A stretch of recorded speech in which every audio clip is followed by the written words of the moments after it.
Hello children, welcome again in your English class. Like we all know, every father plays a vital role in a child's life.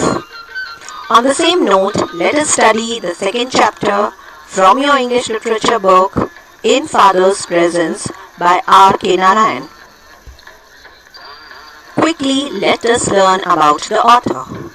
R. K. Narayan is one of the best Indo-Anglo novelists. His full name is Rasipuram Krishnaswamy Iyer Narayanaswamy. He was born in Madras, which is now Chennai, on 10th October 1906. He is popularly known for his work set in the fictional South Indian town of Malgudi.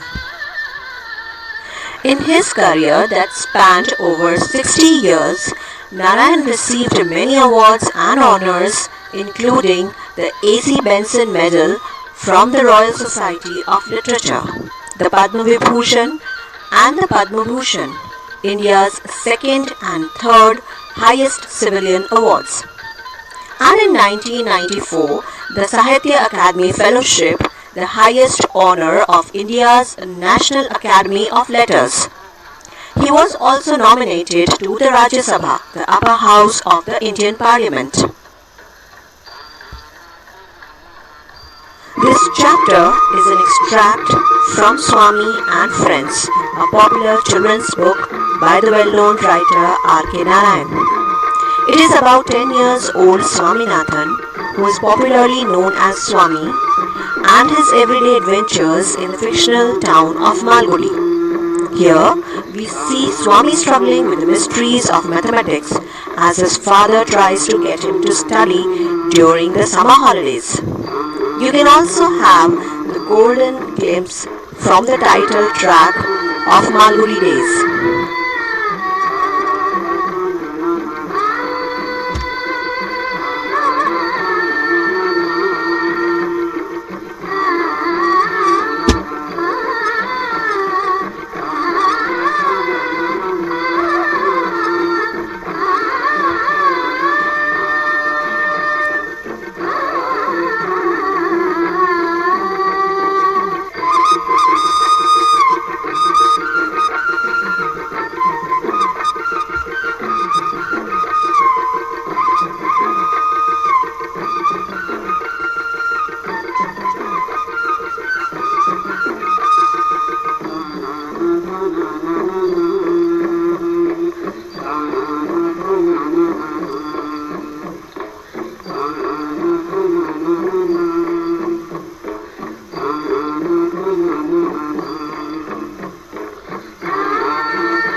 Glossary include word meanings which are also given in your book.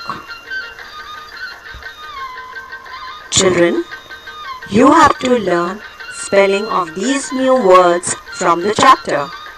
Bitterly, pestered, gazed, unaccountable, industrious, obscure, improbable, hesitated, sulking, contradicted.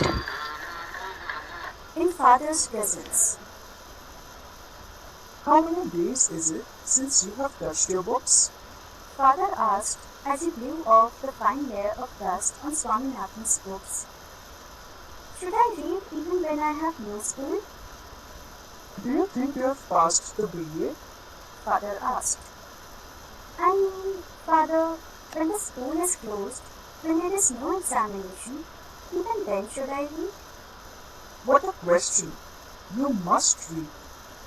But Father, you said before the examinations that I needn't read after they were over. Even Rajam does not read. As he uttered the last sentence, he tried to believe it. He clearly remembered Rajam's complaining bitterly of a home tutor who came and pestered him for 2 hours a day, thrice a week. Half an hour later, Swaminathan sat in father's room in a chair with a slate in his hand and pencil ready. Father held the arithmetic book open and dictated.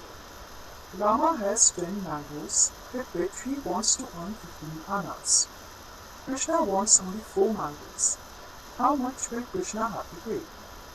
Swaminathan gazed and gazed at this sum, and every time he read it, it seemed to acquire a new meaning. His mouth began to water at the thought of mangoes.